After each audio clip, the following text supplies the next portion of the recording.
Ninjago fanfiction, sure does exist, which is all I'm really allowed to say without getting hung. There's certainly a lot of Ninjago fanfiction out there, probably more than there are residents of the United States of America. With all these many fanfictions covering several different genres and types of stories. And within the massive library of Ninjago fanfics, there's a very small and dark corner containing a certain type of story, being the creepypasta. And no, before you bring it up, a creepypasta is not just a very scary plate of pasta. For those watching who didn't have unrestricted access to the internet at a young age, a creepypasta is essentially a popular form of internet horror-centric stories, with the stories being passed off as urban legends, with some of the most iconic creepypastas being Sonic.exe, Slenderman, and Jeff the Killer. Although not nearly as popular as any of the creepypastas I just mentioned, a small amount of Ninjago creepypastas do indeed exist, and I thought it would be a somewhat fun idea to read a select few of them, which I guess says a lot about me if I consider reading creepypastas fun. Before we start to ruin our childhoods with some Ninjago creepypastas, I'll first have to issue a warning, as these creepypastas are, well, as the name suggests, pretty creepy, with very graphic and intense imagery being described. So if you aren't exactly one to enjoy such gory scenes, I do recommend that you perhaps reconsider your choice in afternoon or whatever time you're watching this at entertainment. And perhaps maybe watch another video of mine, hint hint, nudge nudge. But if you're brave enough to listen to these horrific Ninjago creepypastas, then I salute you. And also recommend that you have an extra pair of unsoiled pants nearby, just in case. I know I'm going to need several. We'll first start with a creepypasta, simply titled Lost Ninjago Episode. When I was young, I loved watching cartoons. Who didn't? But my favourite one of all time was, and still is, Lego Ninjago.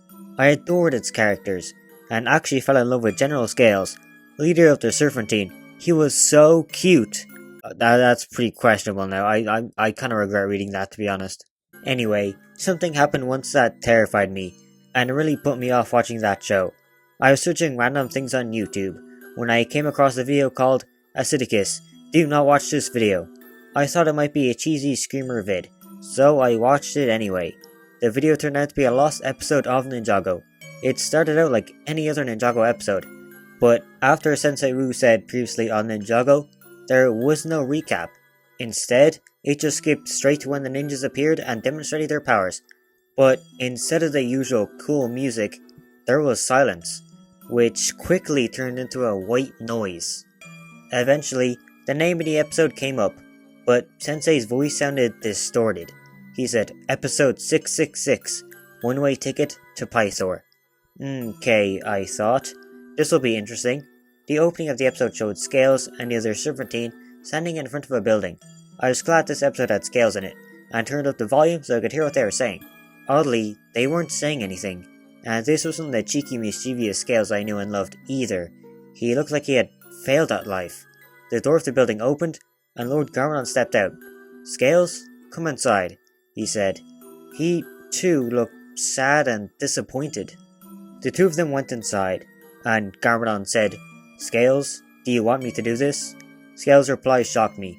Yes, Lord Garmadon, I want nothing more than to be with Pythor again. That was when the nightmare began. Garmadon took out a gun and gave it to Scales, who instantly pointed at himself and pulled the trigger. I screamed in terror, tears running down my cheeks, but the horror didn't stop there. Acidicus, Scales' brother, entered the room and saw what had happened. The screen cut to black for about 7 minutes, and when it came back again, Acidicus could be seen doing something unspeakable. He was standing in a bathroom, facing a mirror, and before my eyes he took out a pair of scissors and cut a hellish smile into his face. He did this agonizingly slow, and all the while I could hear a series of excruciating screams in the background. When Acidicus had finally stopped, he looked at the camera and said, You could be next to join Scales and Pythor, but what do I know?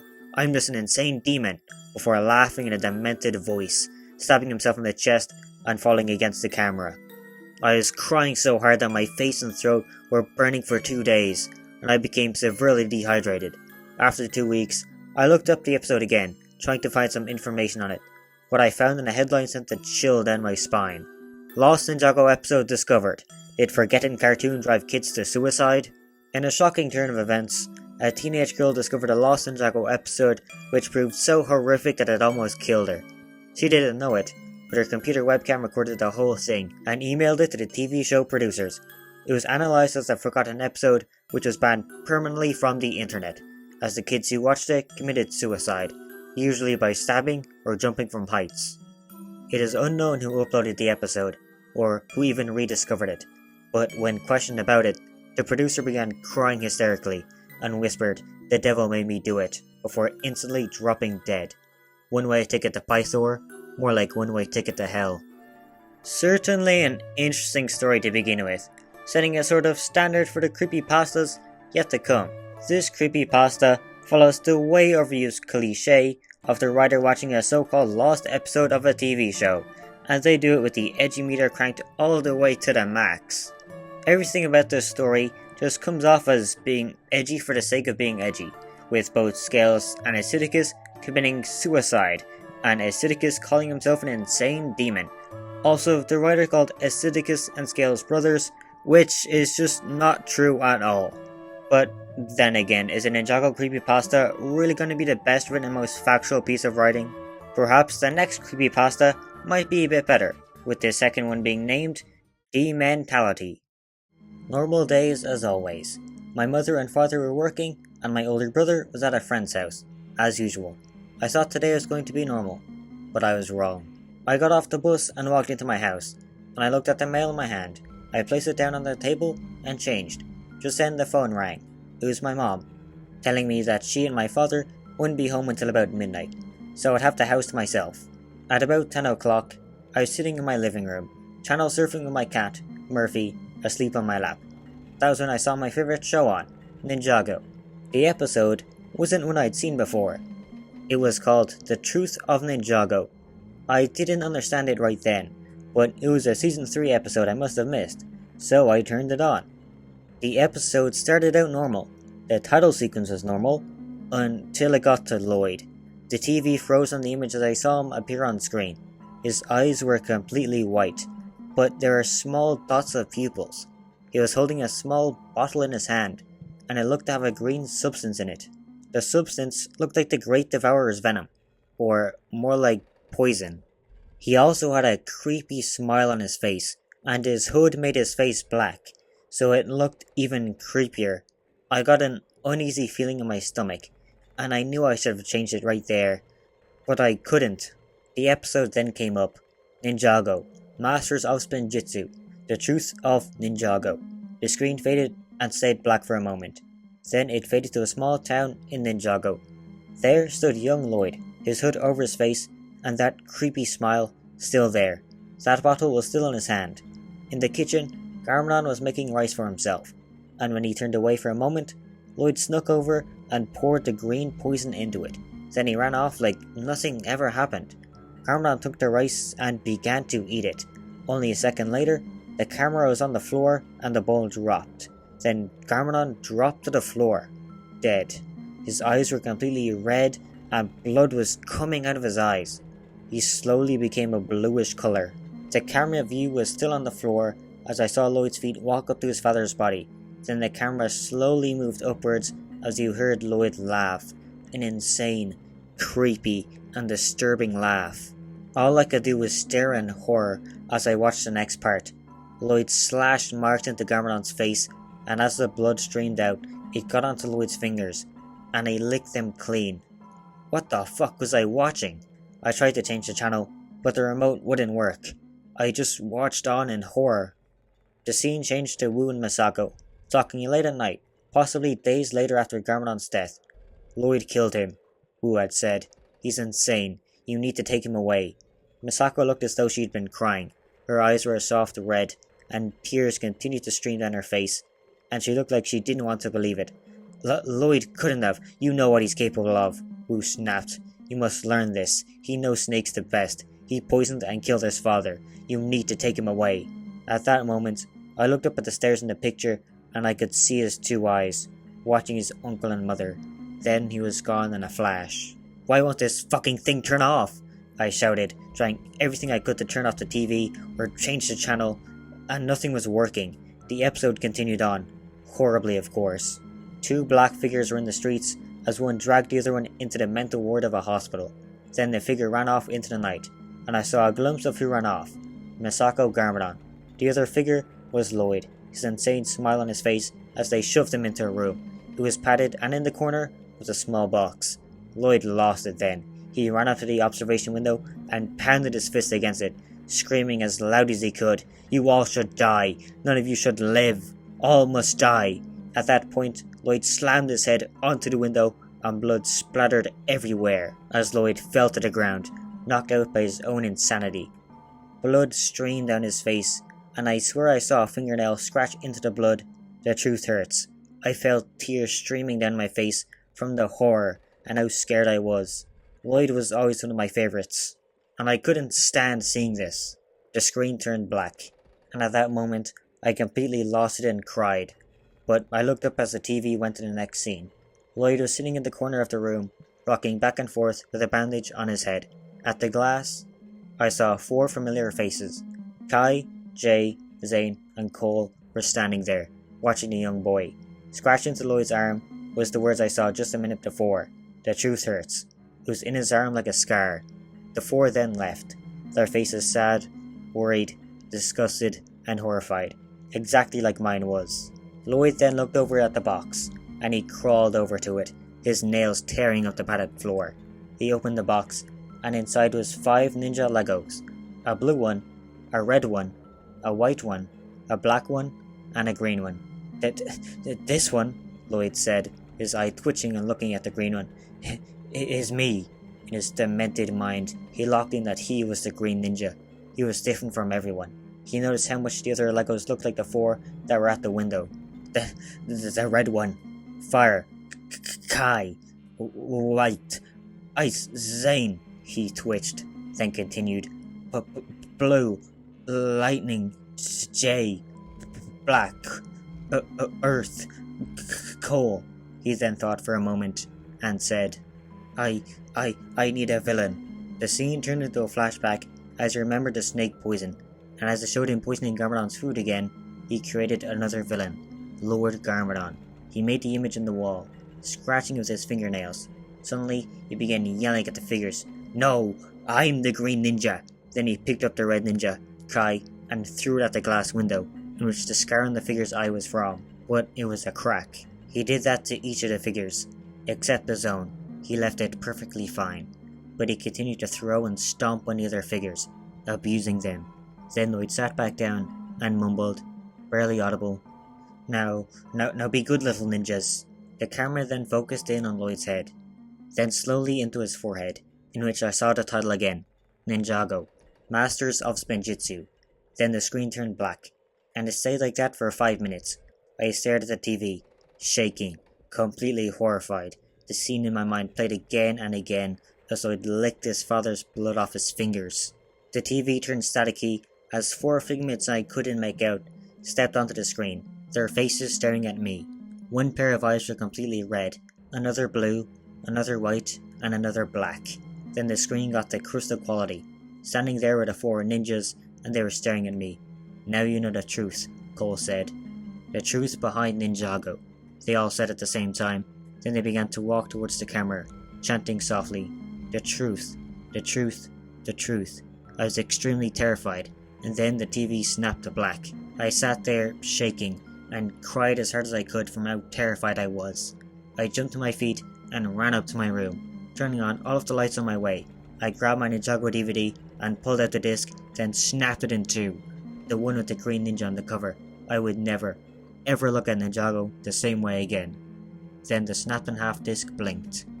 I would say this one is definitely better than the first, as it actually feels somewhat like a coherent story and not as needlessly edgy. But don't get me wrong, as this is a creepypasta, it still reeks of trying too hard to be edgy and scary. Even though it's the same concept of a lost episode like the previous story, I do think this creepypasta does it better. It for sure has a more interesting ending with the Ninjago DVD supposedly blinking and being alive. Now every time I look at my Ninjago DVD collection, I have to make sure that none of them are alive. Lloyd fans must hate this creepypasta for portraying their beloved green ninja as the bad guy, and so us J fans might not particularly like this next creepypasta, known as the Cursed One. I was a huge Ninjago fan, and when I say huge, I mean it. I had every set, every minifigure, every character from the show I had a custom of. I had all the activity books and character encyclopedias, all the comics and books that were really different from the show. I had an entire room dedicated to the show, but I was still missing a few sets, some of the newer sets, and what was weird is each set had one specific character in it, who I wasn't avoiding. In fact, he is my favourite. I was missing the Jaywalker 1, Airjitsu J, Attack of the Moro Dragon, and the City of Styx. I did have his figure though, in the Temple of Airjitsu, one of the latest possession sets released, but yeah, so I did the only thing I could do to get them, go to the computer. After the computer loaded, my Ninjago background was different than usual. Usually, all of the ninja were smiling, and the one who wasn't was the one who always tried to stay positive. Jay wasn't smiling in the picture anymore, so I reset the background and changed it, and it looked normal again. Good, so I went to eBay and strangely enough, all the sets I wanted were available, and were extremely cheap. I thought to myself, this is weird, but I may never get this chance again, so I have to buy them, and that was exactly what I did. But while I waited, I decided to go and make little stop motions with the figurines, because that was what I did with them. After about a week or so of waiting, I heard a knock on the door. Weird, I wasn't expecting anybody to come over. Wait a second, maybe it's gotta be, I said, running to the door and opening it. And sure enough, sat the brown box and I grabbed it and ran into my living room. I wanted to record my reactions to this, so I got a camera, sat down at my table, and started recording myself. It took me a bit to unpackage it with my awful scissors, which are only that way because this happened a lot. After I unpackaged it, there were packaging peanuts, which I used as snow for my characters. I saw a piece of paper, but I didn't acknowledge it as important. I finally got to the main part, the 4 sets. I took the first out and shook it to hear that new Lego set sound that made me smile. But it had no sound. What? I opened it and there was nothing inside. Well, at least this was just the dragon set. Not that set I really wanted, just to have it. So I grabbed the second one, the City of Styx, and did the same. It had a small sound come from it. But when I opened it, there was one minifigure inside, with a piece of paper that I was going to read. It read, "To who bought this set? I've been trapped inside of my own minifigure, and with all the pain I've been going through, I want to be free now. Please, just break the figure and just take it apart.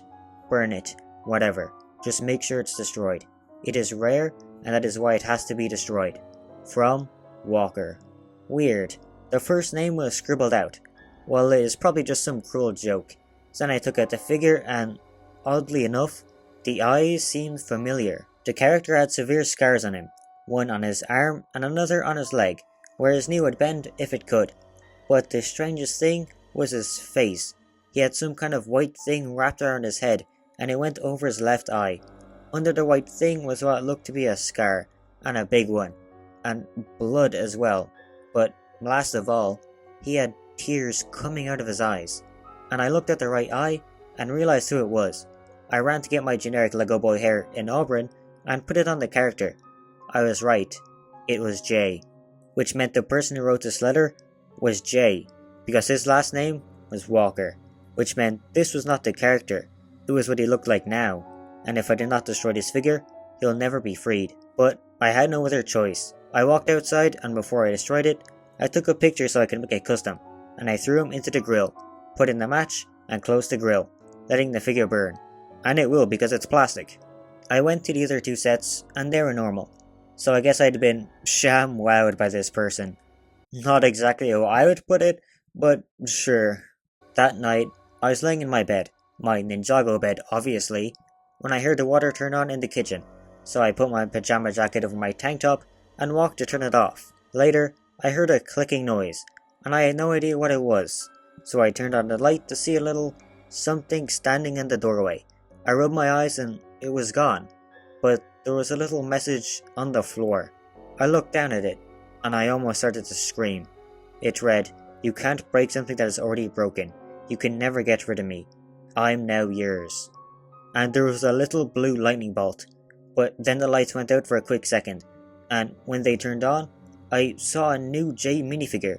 This one though, there was red stuff all over it.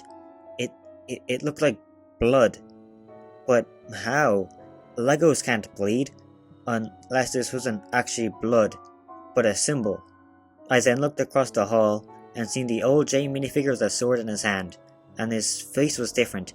He had an eye patch over his left eye, 2 scars coming out of his left eye, his blue jacket, black pants, and the sword had red on it, and his smile was insane looking, and he had eyebrows that looked mischievous. Then my power flicked again, and I seen a new message that read, "Why didn't you save him?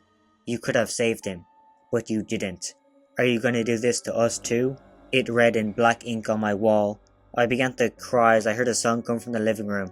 Was that what I thought it was? I walked in there to see Ninjago playing, and I heard somebody humming the theme song. Oh gosh. I looked on my couch to see a boy my age sitting there. The same blue jacket, black pants, eye patch, and scars as the figure, as well as hair and voice. How was Jay here? "This song never gets old," he said, humming along, and I almost screamed again when he turned to look at me. "Oh, you're up. I was wondering when you'd get up. I got lonely in here," he said, and I just stood there, shaking. "Come on, sit down. I don't bite." He laughed as he walked up to me and forced me onto the couch. I sat there, shaking in fear at him as he had the show playing, although I didn't pay attention to what episode it was. "So, you really are real?" I asked, and he made a put sound. "Duh, I'm real. Come on and join the fun. After all, you can't run," he said, and I stared at him. I screamed as I woke up from bed, breathing heavily. I noticed it was morning. Oh, thank goodness Jay isn't real. I walked into my living room to see a package on the table, and I shook it. I heard a lot of shaking in there, meaning this was the correct package for me. Meaning Jay was not going to come and find me. I hope. Even though this creepypasta did make me feel a little different about my favourite Ninjago character, I will have to give it massive credit for giving Jay's eye patch and also for getting his hair colour correct, which LEGO themselves can't even do. And for once, this creepypasta didn't fall into the trope of the main character finding some sort of scary lost episode, instead having our beloved blue ninja actually come alive. God, I sure hope my J retractable pen doesn't come alive. All the creepypastas we've looked at in this video are pretty alright, I would say, with only one of them really standing out as the creme de la creme, that one being the Evil Lloyd creepypasta. After reading all of these Ninjago creepypastas, I believe that I am more than qualified to have a go at writing my very own Ninjago based creepypasta, and I suggest you have a nightlight close by, as this Ninjago creepypasta is truly the scariest of them all. I was browsing my favourite website, eBay, as I do every single hour of my life, and, as usual, I was browsing the many Ninjago items for sale on the website, hoping to get a good deal on some rare Ninjago items, like NRGJ or the Sacred Ninjago Movie Fidget Spinner Polybag. Just when I was about to call it quits for the day, a particular item caught my eye. The listing was called New Ninjago Season 2024 Real. The seller didn't attach an image, so I wasn't sure if their listing could be trusted, but the thought of owning an entire Ninjago season a year early was too good to pass up on, and the item only costed $6.66, so why not? What's the worst that can happen? After ordering the mysterious item, I had to wait 2 weeks until I received it in the mail, with the item coming in a strange brown envelope. Not exactly what I was expecting. Tearing open the brown envelope, I was greeted with nothing but a black USB drive, along with a small piece of paper that simply had "Enjoy" written in very crude handwriting. Thinking nothing of it, I hastily grabbed the USB drive and quickly made my way over to my laptop to plug in the drive to hopefully watch the new Ninjago season before anyone else.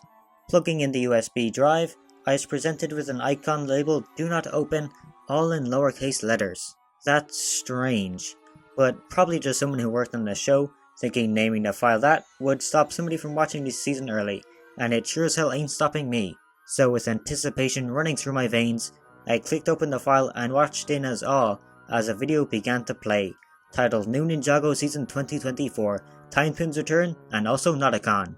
I was thrilled to know that my favourite Ninjago villain Notakon was finally going to return, and the Time Twins were cool too, I guess. The intro of this brand new 2024 season started to play, but just as the ninja appeared on screen, everything went completely black with a strange noise in the background. Is this part of the show? I sat in my chair looking at the blank screen, confused for a few moments before static consumed my screen.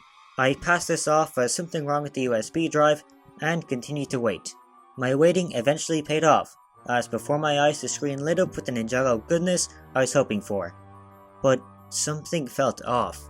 I felt like I've seen this footage somewhere before. And then it hit me. Terror spread throughout my entire body, with tears forming in my eyes as I finally realized what I was watching. This wasn't a brand new 2024 Ninjago season. This was Ninjago crystallized!